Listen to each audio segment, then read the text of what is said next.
irresponsible farming techniques, flouting of safety norms within a hazardous industry, or just an accident within a toxic facility. The end result has been a great environmental disaster with impact to health of the citizens as well as the economy as a whole. Human-made environmental disasters usually take a little longer to contain, and by the time they are contained, the effects are long-lasting. Welcome to the Why in History. I am Ajay Kaul, and today we look at some of the great environmental disasters in modern times created by us humans. We start in the 1930s with the Dust Bowl, which was the name given to the severe dust storms that hit the drought-stricken southern plains of the United States in the 1930s. High winds and choking dust swept the region from Texas to Nebraska, and people and livestock were killed and crops failed across the entire region. The Dust Bowl was the outcome of several factors, including federal land policies, farm economics, cultural factors, and changes in the regional weather. After the Civil War, a series of federal land acts had induced several people by incentivizing farming in the Great Plains area. The Great Plains essentially being the land located west of the Mississippi River and east of the Rocky Mountains, which is essentially the entirety of the states of Kansas, Nebraska, North Dakota, and South Dakota, and parts of Colorado, Iowa, Minnesota, Missouri, Montana, New Mexico, Oklahoma, Texas, and Wyoming. The Homestead Act of 1862, which provided settlers with 160 acres of public land, was followed by the Kincaid Act of 1904 and the Enlarged Homestead Act of 1909. These acts collectively led to a massive influx of new and inexperienced farmers across the Great Plains. And these settlers believed that rain would follow the plow, which meant that the agriculture would permanently affect the climate of the semi-arid Great Plains, making it more conducive to farming. Rising wheat prices in the 1910s and 20s and increased demand for wheat from Europe during World War I encouraged farmers to plow up millions of acres of grassland to plant wheat, corn, and other crops. But as the United States entered the Great Depression, wheat prices plummeted, and in desperation, farmers attempted to harvest a bumper crop and break even. In 1931, drought onset in the region, and crops began to fail, exposing the overplowed farmland. And without the deep-rooted grasses to hold the soil in place, it began to blow away. The eroding soil led to massive dust storms, and these were often called black blizzards. Clouds of dust would darken the sky, sometimes for days at a time, and the dust was able to push its way through the cracks of even well-sealed homes, leaving a coating on food, human skin, and furniture. The outcome was that people developed dust pneumonia and experienced chest pain and difficulty breathing. Though the estimates are not very accurate, but between 100 to several thousand people died from this condition. By 1934, an estimated 35 million acres of formerly cultivated land had been rendered useless for farming. The economic impact was that roughly 2.5 million people left the Dust Bowl states, namely Texas, New Mexico, Colorado, Nebraska, Kansas, and Oklahoma, during the 1930s, making it the largest migration in American history. Between 1935 and 1940, roughly 250,000 Oklahoma migrants moved to California, and a third settled in the state's agriculturally rich San Joaquin Valley. And since they were migrants, they faced discrimination, menial labor, and pitiable wages upon reaching California. The refugees were called Okies, and soon the term Okie became a term of disdain used to refer to any poor Dust Bowl migrant, regardless of their state of origin. John Steinbeck captured the plight of the Okies in his 1939 novel, The Grapes of Wrath. The Dust Bowl years finally came to a close towards the end of 1939 when regular rainfall finally returned to the region. The population declines, though, continued well into the 1950s. Moving on to 1952, when 5 days in the month of December wreaked havoc on the City of London. On December 5, 1952, amidst a normal cold spell in the City of London, as the day progressed, a blanket of fog began to envelop the city and its well-known landmarks like the Big Ben, St. Paul's Cathedral, London Bridge, and others. Within a few hours, though, the fog began to turn a little yellowish brown as it mixed with the soot pumped into the air by London's factory smokestacks, chimneys, and automobiles. Incidentally, diesel-fueled buses had recently replaced the city's electric tram system, and that made matters worse. But even though Londoners continued to ignore it, they reached a point wherein it was impossible to ignore the poisonous stew-like stench that the smog had created. And matters were made worse by a temperature inversion over the City of London. Temperature inversion meaning an atmospheric scenario in which a layer of warm air above the surface of trapped stagnant cold air prevents the air at the ground level from rising up into the atmosphere. And as the smog spread across a 30-mile area, basic visibility too became difficult, and slowly London started getting paralyzed, crippled of all transportation due to poor visibility.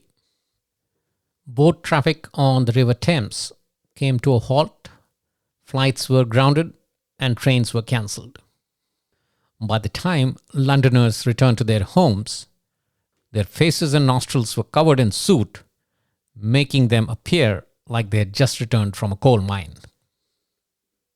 Initially, the British government was slow to act during the Great Smog because heavy fog was, after all, a common occurrence in London, and there was, according to most reports, no immediate sense of urgency to this event.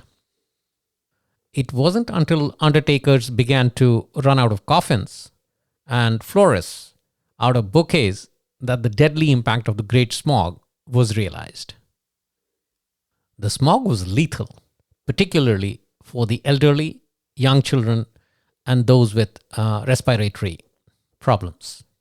Deaths from bronchitis and pneumonia increased more than sevenfold, and the death rate in London's East End increased ninefold. Initial reports estimated that about 4,000 died prematurely in the immediate aftermath of the smog. The detrimental effects continued well into the summer of 1953, and many experts estimated that the Great Smog claimed between 8,000 and 12,000 lives. Though the after effects continued into the summer of 1953, by December 9, 1952, the Great Smog had lifted when a brisk wind from the west swept the toxic cloud away from London and out into the North Sea. The British government took its own sweet time to conduct an investigation, and finally Parliament passed the Clean Air Act of 1956, which restricted the burning of coal in urban areas and authorized local councils to set up smoke-free zones. Homeowners were given grants to convert from coal to alternate heating systems. But the transition away from coal as London's primary heating source towards gas, oil, and electricity took several years. And during that time, deadly fogs continued to occur periodically, including the one that killed about 750 people in 1962. In case of the London smog, the source of the issue was clear, but the impact was unknown. In sharp contrast, in the early 1950s, in the town of Minamata, Japan, the impact was known, but the source of the problem took a while to figure out. In the early 1950s, Minamata, a small coastal city in southern Japan, began to observe some startling animal behavior. Cats would suddenly foam at the mouth, dance around wildly, and throw themselves into the sea. Birds would crash land, and fish would go belly up. And before long, by April of 1956, humans too started displaying some puzzling symptoms. Difficulty walking, difficulty speaking, and convulsions. Convulsions meaning uncontrolled shaking or seizures. As those affected by the disease increased, it was clear that this was not contagious. But as research expanded, the doctors found that the victims were often members of the same family and were clustered in the fishing hamlets along the shore of Minamata Bay. The staple food of the victims was fish and shellfish from the Minamata Bay. And this led the researchers to believe that the outbreak was caused by some kind of food poisoning, with contaminated fish and shellfish being the prime suspects from the Minamata Bay. And in November of 1956, the researchers concluded that the disease was caused by poisoning by a heavy metal which was entering the human body mainly through fish and shellfish. Now, as soon as the heavy metal theory was published, the wastewater from the nearby Chisso Corporation, which was manufacturing fertilizers and other chemicals in the neighboring area, was deemed to be a suspect. Chisso's own tests revealed that its wastewater contained many heavy metals, including lead, mercury, manganese, arsenic, etc., which had the potential of bringing about serious environmental degradation. Over the next 2 years, the debate continued on what specific metal was the source of the problem, but the researchers could not come to a conclusion. It was only in March 1958 that visiting British neurologist McAlpine suggested that the Minamata symptoms resembled those of organic mercury poisoning. And at that point, the focus of the investigation started to center around mercury. In February of 1959, the mercury distribution in Minamata Bay was investigated, and large quantities of mercury were detected in fish, shellfish, and sludge from the bay. And on November 12, 1959, Japan's Ministry of Health and Welfare published its results, stating Minamata disease is a poisoning disease that affects mainly the central nervous system and is caused by the consumption of large quantities of fish and shellfish living in Minamata Bay and its surroundings. The major causative agent being some sort of organic mercury compound. And how did the Chisso Corporation respond to this? Well, they diverted the problem. I'm not kidding. Instead of discharging its waste into the harbor, which was the focus of the investigation, it discharged wastewater directly into the Minamata River, hoping to direct the source of the problem away from its factory. But that only provided a temporary reprieve, and in October of 1959, the Chisso factory was ordered to set up a wastewater treatment facility within its premises. It took 12 years from the discovery of the disease for the Japanese government to issue an official conclusion to the cause of the disease. On September 26, 1968, the official statement from the Japanese government concluded that Minamata disease was caused by methyl mercury produced in the acetaldehyde acetic acid facility of the Chisso Minamata factory, which was discharged in the factory wastewater. It took another 2 years before the official compensation to the victims was announced. Talking of compensation, it took about 5 years to eke out a partial settlement to compensate the victims of the world's biggest industrial disaster, the Bhopal gas disaster of 1984. On the night of December the 2nd, 1984, a Union Carbide plant in Bhopal, India, leaked 27 tons of the deadly gas methyl isocyanate, resulting in a cumulative death tally of about 20,000 and 500,000 people suffering from various ailments like blindness, difficulty in breathing, and gynecological disorders. The seeds for the disaster were sown in 1969 when Union Carbide set up its factory in Bhopal to produce the pesticide 7 using methyl isocyanate or MIC as an intermediate. Union Carbide felt that India represented a huge untapped market for its pest control products. But Indian farmers struggled to cope with droughts and floods and didn't have the money to buy Union Carbide's pesticides. So the plant never reached full capacity and proved to be a losing venture and ceased active production in the early 1980s.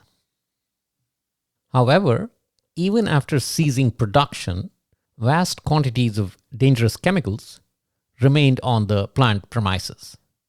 3 tanks specifically continued to hold about 60 tons of MIC, with the safety systems around it slowly falling into disrepair. And starting in the late 70s, there were several complaints of pollution within the plant, including accidental deaths. In 1981, a worker had an accidental exposure to the toxic phosgene gas, resulting in his death 72 hours later. In January of 1982, a phosgene leak again exposed 24 workers. In 1982 alone, there were several accidents from MIC leaks. Looking at all of these issues, one of the local journalists, Rajkumar Keswani, started investigating the plant safety systems and published his findings in Bhopal's local newspaper, Rapat, in which he urged, "Wake up, people of Bhopal, you're on the edge of a volcano." During the late evening hours of December the 2nd, 1984, water entered one of the MIC storage tanks via a side pipe during attempts to unclog that pipe. And as soon as the water entered the tank, it resulted in a runaway reaction, which led to the pressure within the tank rising, which would ultimately lead to a leak. Since everything was malfunctioning in the plant, the operators who noticed the high pressure rating on the gauges assumed that the gauges were malfunctioning. And it was only after they started smelling the leak that they realized that there was a leak somewhere in the plant. Now, several systems, had they been operational, would have managed the leak in a safe way. For example, a refrigeration system meant to cool the tanks had been shut down in January of 1982. The escaping gas could have been burnt in the flare tower, but the connecting pipe had been removed for maintenance. In the end, about 30 tons of MIC escaped from the tank into the atmosphere in 45 to 60 minutes. And this would increase to 40 tons in 2 hours. And the breakdown in procedures continued with the communication when even the external alarm was sounded for a very brief period. Bhopal police was informed by telephone by a town inspector that residents of the neighborhood of Chola, about 2 kilometers from the plant, were fleeing a gas leak around 1 a.m. There was also a lack of proper communication between Union Carbide and the Bhopal authorities, with the Hamidiya hospital being told that the gas leak was suspected to be ammonia. Then it was phosgene. Finally, they received an updated report that it was MIC. And MIC was something that the hospital staff had never heard of, did not have an antidote for, and knew no immediate information about it. Wait, so the plant had opened for business in 1970s until 1984 had not thought about sharing safety-related information regarding one of its primary raw material, which was extremely toxic. Initial effects of the exposure were coughing, severe eye irritation, a feeling of suffocation, stomach pains, and vomiting. And as people ran, they inhaled more, making it even more fatal. Those that stood still with their faces covered in cloth were the ones that survived through the night. Thousands of people had died by the following morning, and those that survived were exposed to cancers, blindness, loss of livelihood, and financial strain.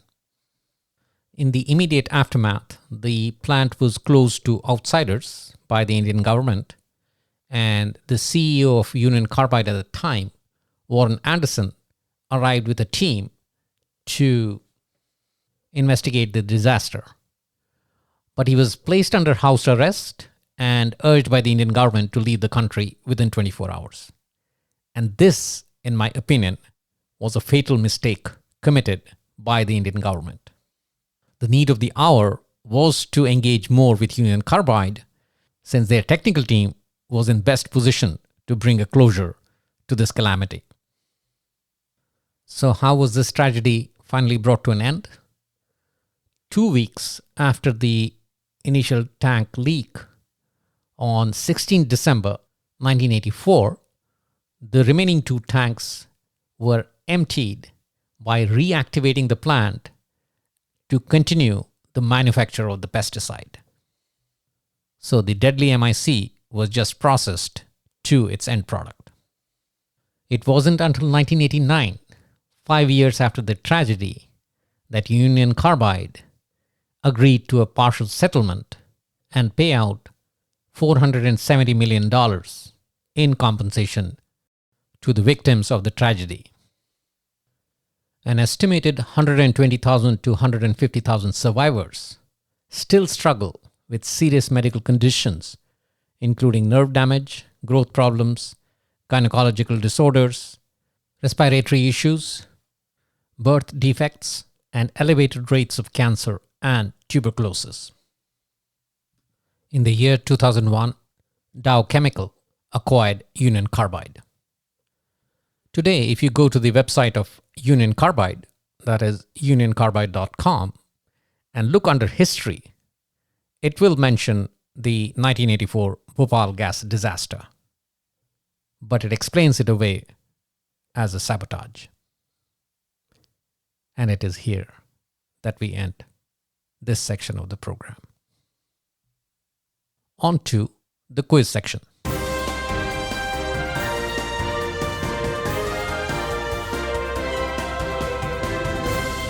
Question from the previous episode. Which site did a team of archaeologists rush to within weeks of its capture after the 6-day war in the Middle East to collect some historical evidence? In the year 1966, Egypt's Department of Antiquities announced the discovery of what it said was an ancient church on Gaza's coast. Examining the pictures in the Italian journal Orientala, Israeli archaeologists immediately understood that it was no church. It was a synagogue. Because visible in one photograph was a Hebrew inscription, David, alongside a harpist, King David. So immediately after the capture of Gaza, the Israeli archaeologists went about excavating the site, which turned out to be one of the largest Byzantine-era synagogues in the region. So the answer is B, a church in Gaza. Question for the current episode. Going strictly by its impact to wildlife, what was the worst oil spill in history? Was it A, the Amoco Cadiz oil spill of 1978, B, the BP oil spill in the Gulf of Mexico of 2010, C, Exxon Valdez oil spill of 1989, or D, the Atlantic Empress oil spill of 1979? Once again, going strictly by its impact to wildlife, what was the worst oil spill in history? A, Amoco Cadiz oil spill of 1978, B, BP oil spill in the Gulf of Mexico of 2010, C, Exxon Valdez oil spill of 1989, or D, the Atlantic Empress oil spill of 1979. The answer will be provided in the next episode. That's all we have in the current episode. In the next episode, we look at some of the big financial scandals in modern times. Yes, we will cover some conmen and those who just fudged the accounting books. Till then, stay safe and keep looking for the why in history.